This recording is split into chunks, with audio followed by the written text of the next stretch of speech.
On today's Locked On Bucks, we preview tonight's matchup with the New York Knicks.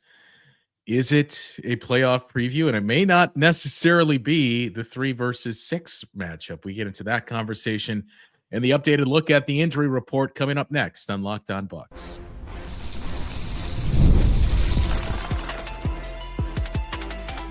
You are Locked On Bucks, your daily Milwaukee Bucks podcast, part of the Locked On Podcast Network, your team every day. Welcome into Locked On Bucks. I'm Justin Garcia, joined as always by Camille Davis. We thank you for making this your first listen and watch of the day, and for checking out the Locked On Bucks newsletter. If you have not done so yet, you can still sign up for free at lockedondaily.com and get your day started with the all-new free Locked On Bucks newsletter. Today's episode of Locked On Bucks is brought to you by 5-Hour Energy. Head to 5hourenergy.com to find over 15 flavors to choose from. Need one? Grab a 5-Hour Energy shot at your local grocery or convenience store. Stock up today and stay energized. Energized is, I think, what the Bucks are looking to do for themselves down the stretch here. So may need a case of those 5-Hour Energies for this team. As we've talked about the schedule, no real let up in terms of rest days. You still don't have back-to-backs coming into account until next week. But one of the few remaining challenges on the schedule for the Bucks is tonight against the New York Knicks, even without Jalen Brunson, who has been ruled out tonight. But I think the larger conversation to be had here, Camille, is, I mean, number one, is this a first-round preview? And secondly, what's the approach of the Bucks for these final, 10 games that remain now? Giannis is listed as questionable on the injury report after this morning with that left foot sprain. We obviously know Bobby Portis is still out until April 8th. Damian Lillard out indefinitely. Jericho Sims is out as well. So especially in light of the Damian Lillard news, have we reached the point where it's just, if it's 6, it's 6, but we're going to start to put Giannis and Brook and some of the other guys in bubble wrap here? I think that is the mentality of this Bucks team. We've heard them say before, like, as long as we're healthy, we do not care about what seed we are. We feel good about ourselves as long as we can get there healthy. Now, the Damian Lillard news does present a little bit of a challenge for that if we can get their healthy piece of it. Again, the Bucks do have some optimism around his return this season. We've heard that reported from The Athletic, from ESPN. So there's the optimism there. Personally, as I've said before, I am not expecting Damian Lillard back this season. If it happens, then like positivity reigns. Yeah. But I'm going into this thinking that the Bucks are going to be without Damian Lillard going forward. And that is the case here. What does that mean for how you approach the rest of this regular season, knowing that, you know, you might not have your star point guard, your top 75 point guard going in there with you. And I could see the Bucks, again, prioritizing health here and just saying, like, as long as we don't fall out of the top 6 and into the play-in, we're fine with wherever we land in this spot. Again, personally, I was hoping that the Bucks could at least get that 4 seed to have home court through the first round. But as games are unfolding, that's seeming like it might be getting more and more unlikely for this team. You got 10 games left, and Giannis only has to play in 5 of those to be eligible for the individual awards and honors. How many games do we see him playing in these final 10? 5. You think it's just that? Like, we'll get you the 5 and then we're good. If he needs 5, it's probably going to be around that, especially like you mentioned with Damian Lillard being out. I could see the Bucks just exercising a little bit more caution around Giannis going forward. And then I guess the question is, do you also exercise that same caution with Brook Lopez? Because like Brook's been putting in a very heavy minute load. He's not someone who you generally see the Bucks rest. Brook Lopez has kind of been like the Iron Man for this Milwaukee Bucks team when he's healthy. But is that something that you also consider of like maybe we dial back Brook's minutes a little bit, or we give him a night off or 2 down the stretch here? I mean, I'm willing to entertain that. Who plays? Yeah, that's a great. No bigs. Yeah, no bigs at that point. I agree, but it's going to be interesting if we do in fact see Pete Nance is starting at center and Tyler Smith and Chris Livingston are getting some playing time in this game, whenever it is. I think it is kind of interesting to keep an eye on that. for the 2 back-to-backs that the Bucks have remaining. So it's April 5th and 6th. So next weekend, the beloved Saturday, Sunday back-to-back, and both night games too, by the way. Nothing better than that, Camille. And then the following week, your final week of the regular season, your Thursday, Friday back-to-back against the Pels and the Pistons. I mean, do we see in 2 of those games? It's just, Brooke, you're not playing in these 2 games. Pete Nance, welcome to the show. And at least at that point, you'll have Bobby Portis back in the mix for the second back-to-back. So you've started to add more bodies. And I would assume once Bobby's back, I mean, he's playing in all 4 of those games to get the conditioning back. Yeah, I would absolutely expect Bobby Portis to play those last 4 games of the season that he's eligible for. I do like the fact that with the Bobby suspension, he's been able to be around the team still, practice, so on and so forth, just can't be in the building during the game. So I'm sure Bobby is aching to get back onto the court. But the flip side to that is, at this point in the season, most guys are dealing with something. Like, no one's completely healthy after going through the grind of the regular season. And I do wonder if Bobby getting off 25 games, which again, he was practicing in between time, but a little bit, some fresh legs will be entering into the lineup for the Milwaukee Bucks. Like, I think it's double-edged sword because he's fresh, but also has to kind of get his legs back underneath him of getting ready for the NBA minute load and that conditioning level. So, it's, I see a comment here from IO just saying, how do you guys do it? I'm depressed in regards to the state of the team right now. To be clear, Camille, we don't know if he's talking about the state of the team or the state of the world. Very fair on this if you're in Milwaukee, thunderstorming, dreary day at that too. But listen, Bucks basketball, been watching it, consuming it, into it for quite so many years. So this isn't the lowest of the lows that we have seen with this Bucks team. And there's still some hope. Like I mentioned, I think as long as the Bucks finish top 6, they're in good shape. The 5 seed is still in play here. They do play the Pistons to end the regular season. Like, there's still a lot of movement in play. But I think what is interesting is that even though the movement might continue to happen in the standings, the picture of who the Bucks might play in the first round is getting clearer and clearer. And they will finish top 6. I mean, it's still 6 games up on the Atlanta Hawks in the loss column there. I think it's 5.5 in the overall standings there. You do have that game with Atlanta on Saturday night too, but it's what are the Bucks 2-1 against the Hawks this season? No, 1-2. 1-2. So yeah, I mean, I guess all right, that takes on added intrigue. But it's still a lot. 6 games in the loss column to make up with 10 games left to play. I mean, we're talking about fewer than that at a time for the Bucks to catch the New York Knicks, and we were already willing to write that off. It is still fewer at 5. So they are going to finish top 6. But your last point is the interesting one. And to me, that's why it leaves everything on the table. When, some people we've heard, despite the members of Bucks fan audience here that have pushed for, why can't we see more of Chris Livingston and Tyler Smith? And now you're seeing others say, hey, if they play, we're screwed, essentially. I don't really think so, for reasons we'll get into coming up next. It ties into what you just said about who's the first round opponent. So we'll get into that discussion coming up after the break here on Locked On Bucks. And this next segment of Locked On Bucks is brought to you by 5 Hour Energy. Daylight savings snuck up on all of us once again. If you're feeling that lost hour of sleep, turn to 5 Hour Energy. They have your back. The extra sunshine means more time for fun, but sometimes you need a little boost to power through. Whether you're staying up late watching West Coast Bucks basketball games, or unfortunately the Sweet 16 last night in the NCAA tournament, squeezing in a round of golf after work, or just trying to keep with your busy day, 5 Hour Energy gives you that quick, refreshing pick-me-up whenever you need it.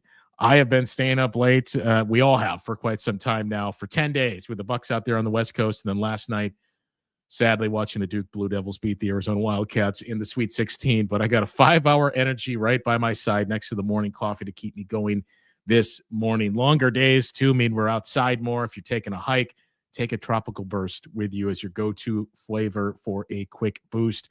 And it's convenient, whether you're out there traveling, playing golf, whatever you're doing. 5 Hour Energy is easy to grab, and it keeps you feeling refreshed. Head to 5hourenergy.com to find over 15 flavors to choose from, including watermelon, blue raspberry, and peach mango.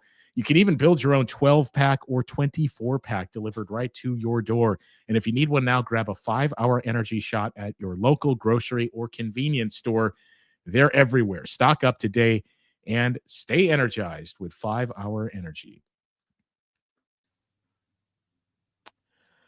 All right, Camille, you mentioned, hey, regardless of where the Bucks do end up finishing here, it seems like they're maybe anchored to the same opponent.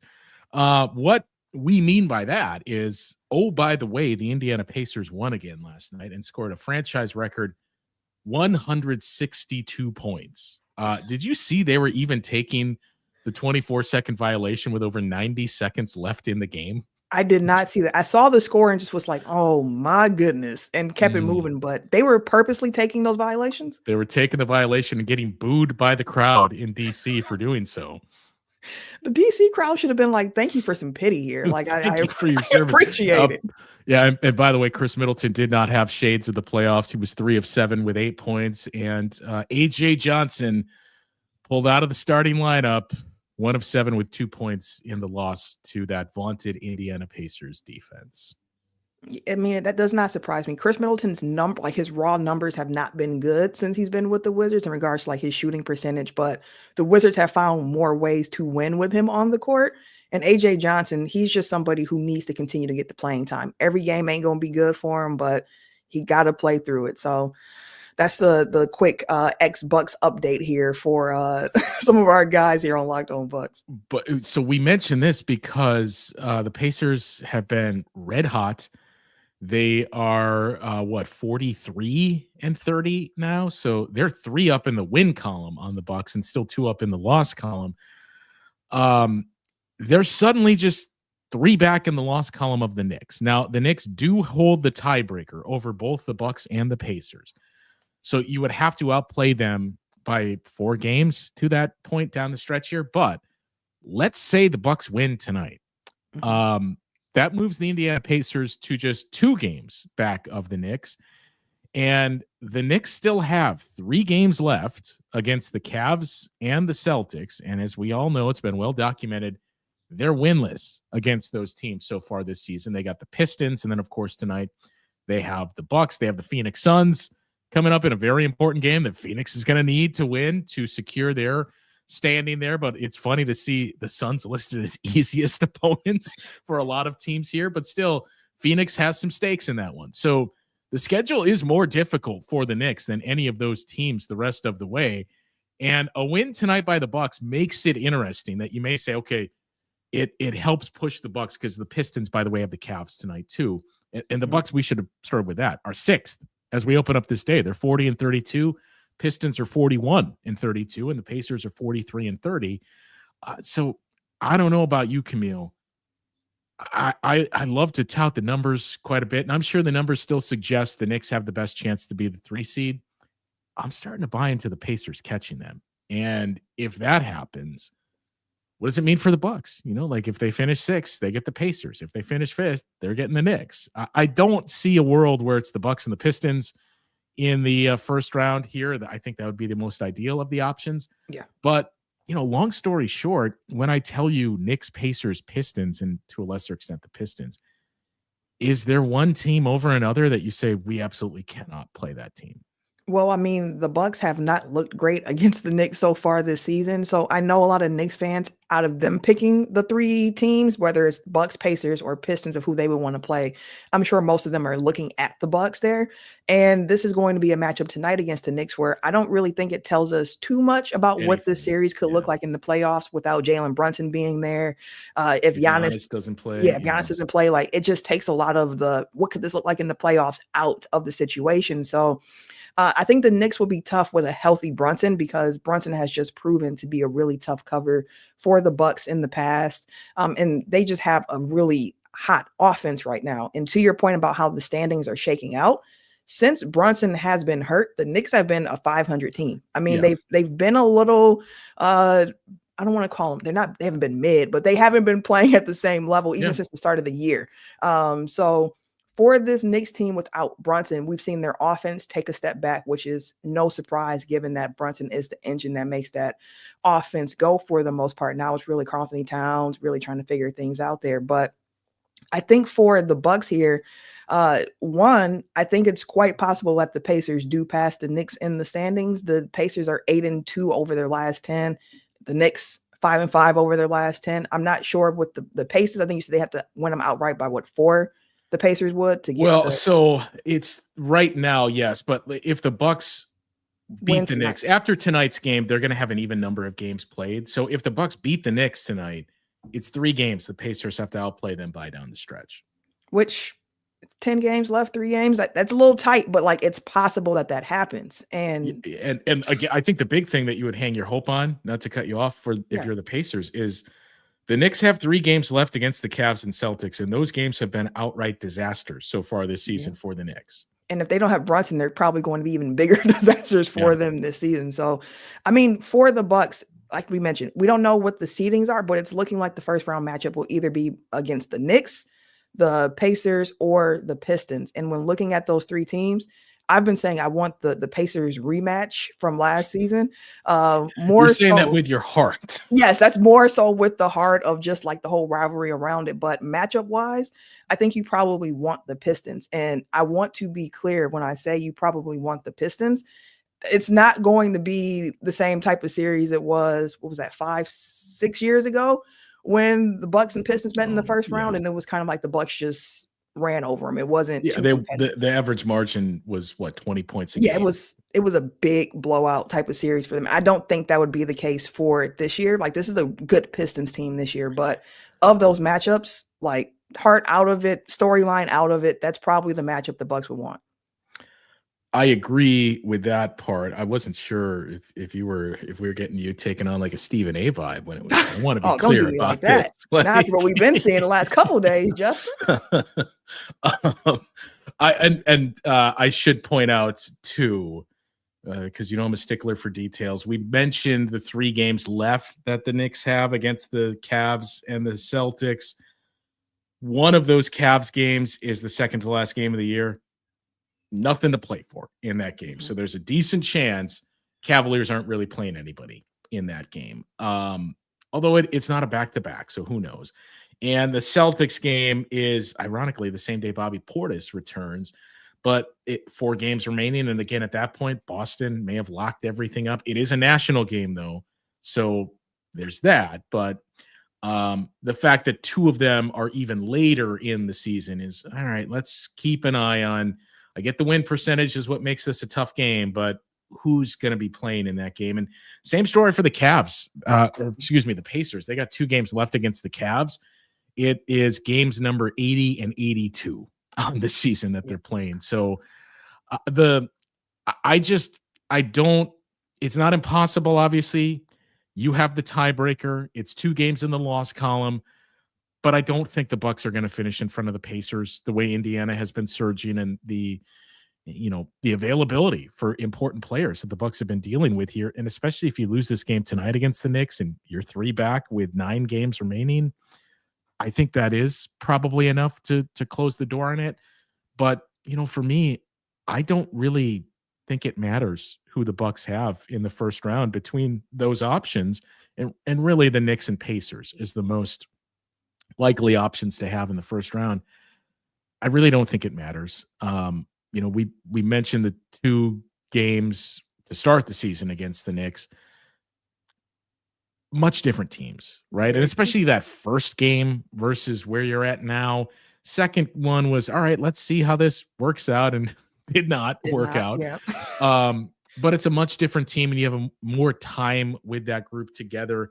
And same for the Knicks too, is they've had more time to work in Karl-Anthony Towns and how big of a change that was. So I just think they're 2 different teams, and I don't view the Knicks the same way I view the Celtics and the Cavs and say, wow, this is a disaster in the first round. So to me, the more we see unfold, the more I just kind of feel like, you know what, if you play Giannis in the next 5 games and say you're shut down after that, I don't really care if that means you finish 6th. If this is what you can do to make sure we at least know Giannis and Brooke are healthy, Bobby is back, hopefully Jericho Sims is back.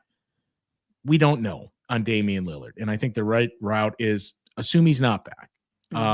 But if you can do that and say, if we're sixth, we're sixth. If we're fifth, we're fifth. So be it. None of these teams really stand out more than the other to us, and we'll take our chances with a healthy-ish group here. Yeah, that could definitely be the case. And for me, what it comes down to, the last 2 years, we have not been able to see like playoff Giannis. And when the Bucks got to Vegas for the NBA Cup final and just seeing the way that this team attacked that game, of course, Dame was there. It was a different team at that point as well. But focusing on Giannis and his performance, like when the lights get brighter, Giannis always seems to step his game up more and more and more. I just want to see playoff Giannis again. Like we've been robbed of it the last 2 years. Get there healthy. That's what I really want to see. But Justin, I do have a question for you. Maybe we can talk about it on the other side of the break here. But in this game tonight against the Knicks, if Giannis does not go, and it's the same crew of guys that we saw, hit the court to end their road trip against Denver here, I talked to Frank about a little bit, but just the question of what do you expect to see from certain guys and who do you need to step up in these games? And that continues to go even once Giannis comes back and, you're still dealing without having Dame there. But who are some guys that you are looking to be like, hey, we kind of need you to step up, or this is what we need from you going forward in order to have the best chance of success? Yeah, let's take a look at that and then update the injury report for tonight for the Bucks and the New York Knicks. We'll get into that conversation coming up after the break here on Locked On Bucks. March Madness is here, and FanDuel is giving you a chance to get in on the action like never before. Right now, new customers get $2,000 in bonus bets when your first $5 bet wins. That is $200 in bonus bets. $200 in bonus bets, not $2,000. That would be quite a bit. When your $5 bet wins, $200 extra bucks to use on everything from buzzer beaters to Cinderella stories and even who's cutting down the nets. Again, $200 when your first $5 bet wins. You can pick your favorites if you got an eye on a few underdogs this year, and FanDuel makes it easy to back them with spreads, totals, and game props. Maybe you want to stay in on the action throughout the tournament as games are happening just about every day. There's always something exciting going on to bet on, and the FanDuel app is simple to use. When you win, you get paid instantly, no waiting around.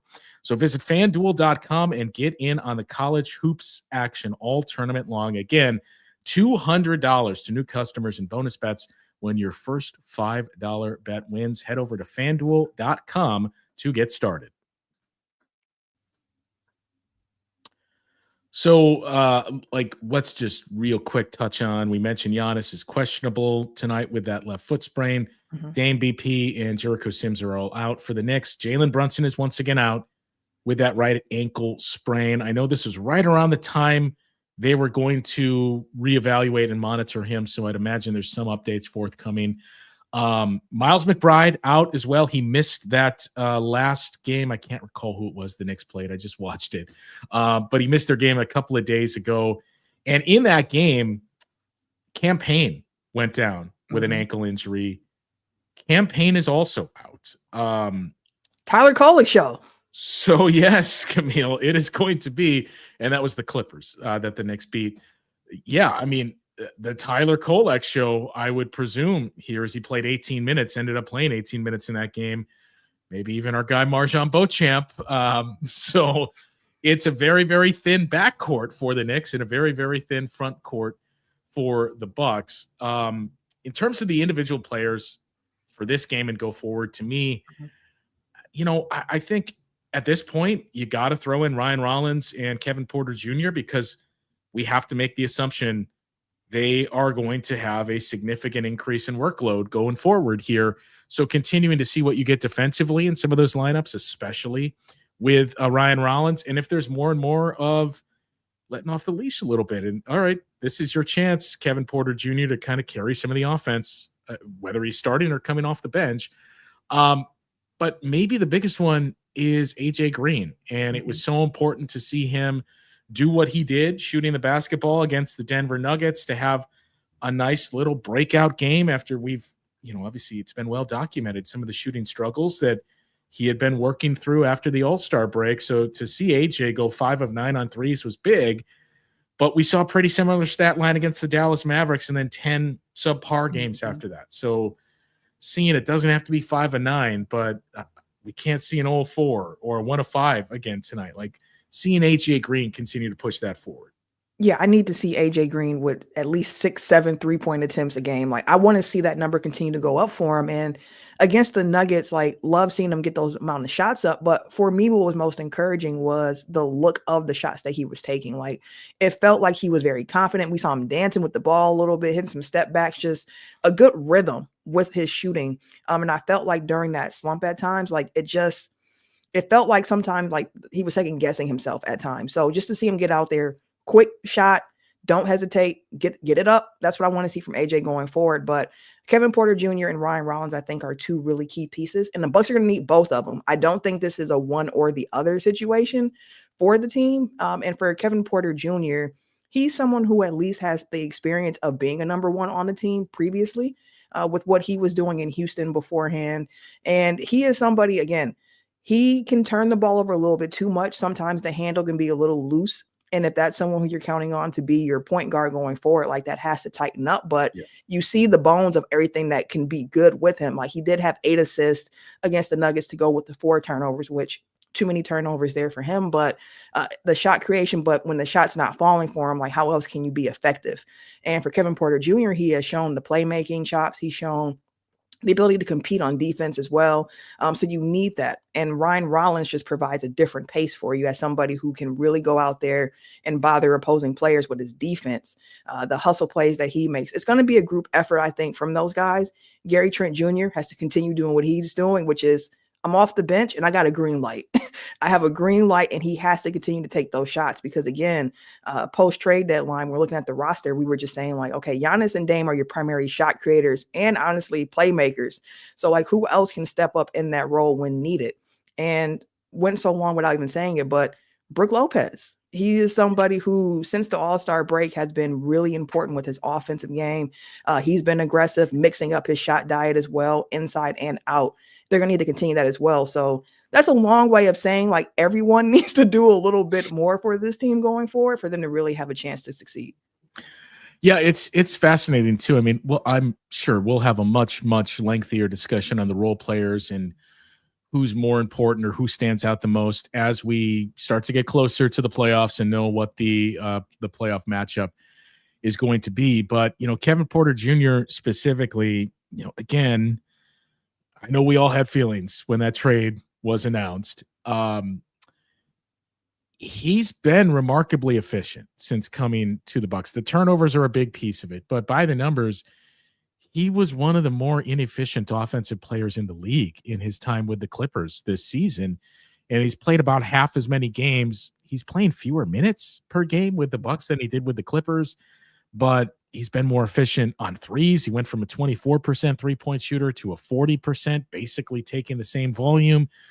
To me, without digging into the numbers, that probably speaks to the level of looks or open looks that he's getting and where they're coming from. His field goal percentage has gone up about 40 percentage points. More efficient on 2, shooting about 50% there, shooting 53% effective field goal percentage, which would be the best mark of his career. So we've started to see it. And even the free throws, he was 65% free throw shooter with the Clippers. He's 88% here with the Bucks. So you've seen, I think, just about everything you would have hoped to have seen from Kevin Porter Jr. It's just the turnovers. And, you know, there's no magic number here of like, you can't have X amount every single game. Everything kind of depends on, are they live ball and in the flow of the game? But Doc Rivers has said, turnovers for my point guards, those are non-negotiable, and especially down the stretch of these games. So that's really the one thing I think you could kind of nitpick with KPJ on the court so far for the Bucks, because offensively he's been much more efficient, and defensively you've seen the length that he's given you and the ability to stick with some pretty tough defensive assignments, which again, we won't see tonight, but that's another one of those things to think about. Okay, you suddenly have more options to throw out there on a Jalen Brunson. Even Ryan Rollins with his length, the one thing you're hesitant on is a vet like Jalen Brunson, who, whether you think he's good at it or it's the dark arts of the foul grifting, either way, he knows how to get to the free throw line, and you can usually bait some young players into that. So that is one interesting component to it. Should this be the first round matchup? But, you know, overall, the weird thing is, especially on if you're going up against a Jalen Brunson led team, I think you feel much better. I know you feel much better defensively to say, well, it's Kevin Porter Jr. and Ryan Rollins if we go with the point guard matchups defensively on Jalen Brunson than it is Damian Lillard. Yeah, you do. The thing with the Bucks is that, again, you're just missing a little bit of the offense, and that's been a problem for this team throughout the season of finding that consistent offense. So for this team, especially without Dame, and even tonight against the Knicks, if Giannis is not playing as well, but the Bucks really do need to, I think, lean into that defensive identity that they've been developing here. There are still times when watching the game where execution is fleeting for this team on defense with missed rotations or guys being confused about who's supposed to switch on to who in what situations. So they have to continue to clean that up because there have been those mental gaps there for this team defensively. And they've still been able to be around a top 10 defense this season, even with them not being able to execute it at a high level for an entire game. If the Bucks can start to execute defensively for a full 48, even give 44, as long as you don't ignore the last 4 minutes, like just execute defensively at a high level, hit those rotations, understand where you need to be, talk through it. I think that's going to be the way forward for this team. And we've heard Doc and the team kind of mention, like, we need to kind of muck it up a little bit going forward if we don't have Dame in the lineup. And I think that's really what they need to lean on. They have to be the more physical, aggressive defensive team and try to also generate easy looks offensively from the defense. Like, if you can fuel that to get some easy buckets down the stretch too, it's going to be very, very helpful for this team. Well, 3-game homestand, and suddenly there are 3 somewhat interesting games. I mean, all of a sudden, this Knicks game is the least interesting of the 3 because of who we know is not going to be out there and who may not be out there in this one. But then the Atlanta Hawks, and as we mentioned, does Atlanta go 3-1 against the Bucks this season? He's still in a pretty good spot to hold them off out of the play-in tournament, but that at least makes things interesting. And then, of course, Tuesday, Mike Budenholzer and the Phoenix Suns come to Milwaukee for the first time. So that'll be our next show, not the Suns, but the Hawks recap and how suddenly that's become an interesting / important game, and to touch on this one with the Knicks tonight as well. That'll do it for today's show, though. Leave your thoughts in the comments too. Who's the most important role player go forward for the Bucks, with the assumption that Damian Lillard is going to be out in the playoffs? And of course, we hope we're wrong there, but who's the most important for the Bucks as we head into the playoffs? And we'll address those coming up on our next show. For Camille, I'm Justin. We will talk with you guys once again on Locked On Bucks.